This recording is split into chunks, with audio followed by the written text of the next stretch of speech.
السلام علیکم ورحمۃ اللہ وبرکاتہ۔ الحمد للہ رب العالمین والعاقبۃ للمتقین والصلاة والسلام علی اشرف الانبیاء والمرسلین نبینا محمد وعلی آلہ وصحبہ اجمعین ومن تبعہم بإحسان الی یوم الدین، اما بعد۔ فعن زید بن خالد الجهني رضی اللہ تعالی عنہ قال قال رسول اللہ صلی اللہ علیہ وسلم من فطر صائما كان له مثل أجره غير أنه لا ينقص من أجر الصائم شيئا، رواہ الترمذی۔ سنن ترمذی کی ایک چھوٹی سی روایت ابھی آپ کے سامنے پڑھی گئی ہے۔ راوی حدیث زید بن خالد الجہنی رضی اللہ تعالیٰ عنہ بیان فرماتے ہیں کہ اللہ کے رسول صلی اللہ علیہ وسلم نے فرمایا، من فطر صائما، جو کسی روزہ دار کو افطار کرائے، کان لہ مثل اجرہ، تو اسے ایک روزہ دار کا ثواب لکھا جاتا ہے، اسے مکمل روزے کا ثواب ملتا ہے۔ غیر انہ لا ينقص من اجر الصائم شیئا، مگر یہ کہ اس کے اجر میں سے کچھ کم نہیں ہوتا ہے۔ یعنی جس نے دعوت دی، افطار کرایا، تو اسے روزے کا ثواب ملا، لیکن جو روزہ دار اس کے ہاں افطار کیا تو ایسا نہیں کہ میں تو روزے تھا اب اس کو ثواب مل گیا تو میرے روزے کا ثواب ختم ہو گیا۔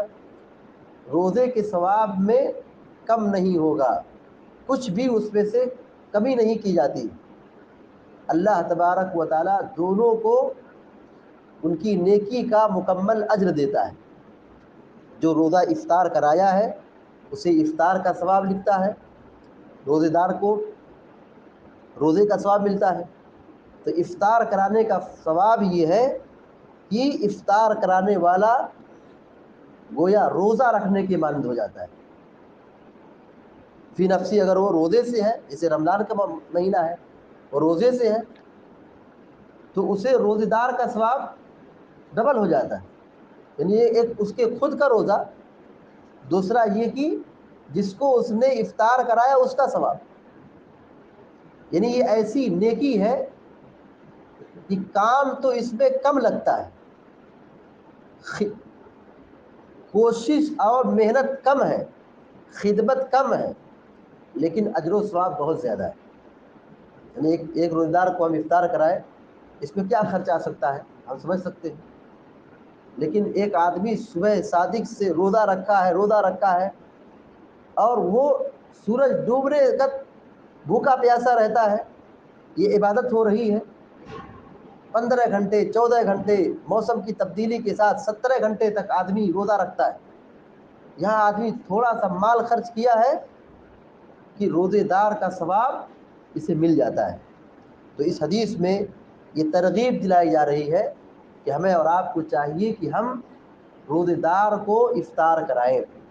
اور اسی طرح اس میں ایک بہت بڑی نصیحت یہ ہے کہ ہم ایسے لوگوں کو اپنا کھانا کھلائیں جو عبادت گزار ہیں، بہت اہم چیز ہے۔ لوگ کہاں کہاں اپنا مال خرچ کرتے ہیں، کہاں کہاں پہ لوگ کھانا کھلاتے ہیں، لوگ فخر سمجھتے ہیں گناہگاروں کو، فاسقوں کو، بے نمازیوں کو۔ آدمی جو بھی خرچ کرے اس پر اجر ہے، ثواب ہے، لیکن نیکی کس پر ہے، نیکی کی کوالٹی کس پر ہے، زیادہ ثواب کس میں ہے۔ ایک آدمی بے نمازی کو کھلائے، ایک آدمی روزہ نماز کے پابند آدمی کو کھلائے، دونوں کے اجر و ثواب میں زمین و آسمان کا فرق ہے۔ پیارے نبی صلی اللہ علیہ وسلم نے فرمایا کہ لا تصاحب الا مؤمنا ولا يأكل طعامك الا تقی، تم مومن کو دوست بناؤ اور تمہارا کھانا صرف مومن کھائے۔ یعنی ترغیب یہ دلائی جا رہی ہے کہ ہم ان لوگوں کو کھانا کھلائیں، ان لوگوں پر مال خرچ کریں جو یقیناً نیک ہے، متقی اور پرہیزگار ہے، عبادت گزار ہے، نماز کے پابند ہیں۔ اہل علم نے یہ کہا ہے، یہاں تک کہا ہے کہ جو آدمی نماز کی پابندی نہیں کرتا ہے اسے زکوٰۃ نہیں دے سکتے۔ جو آدمی نماز نہیں پڑھتا ہے، غریب ہے، ہم اس کو زکوٰۃ کا مال نہیں دے سکتے۔ علماء نے فتویٰ دیا ہے، بے نمازی زکوٰۃ کا مستحق نہیں ہے۔ پیارے نبی صلی اللہ علیہ وسلم حدیث میں یہی کہنا کہ من فطر صائما، جو روزے دار کو افطار کرائے اس کے لیے فضیلت ہے۔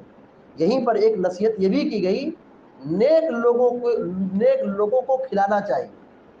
نیک لوگوں کو، روزہ رکھنے والے، نماز پڑھنے والے، اچھے لوگ، تقوی والے، ایسے لوگوں کی مدد کرنی چاہیے۔ ہمارے صدقات اور ہماری زکوٰۃ کے مستحق وہ لوگ ہیں جو اللہ والے ہیں، جو متقی ہیں، جو نمازی ہیں۔ جو آدمی نماز نہیں پڑھتا ہم اس کو صدقہ دیں، جو نماز نہیں پڑھتا اس کو ہم زکوٰۃ دیں، یہ بہتر نہیں ہے۔ اللہ تعالیٰ سے دعا ہے کہ اللہ تعالیٰ آپ سب کو نیک عمل کی توفیق عطا فرمائے، آمین یا رب العالمین۔ اقول قولی هذا واستغفر الله لي ولكم ولسائر المسلمين فاستغفروه انه الغفور الرحيم، وصلى الله على نبينا محمد وسلم تسليما كثيرا۔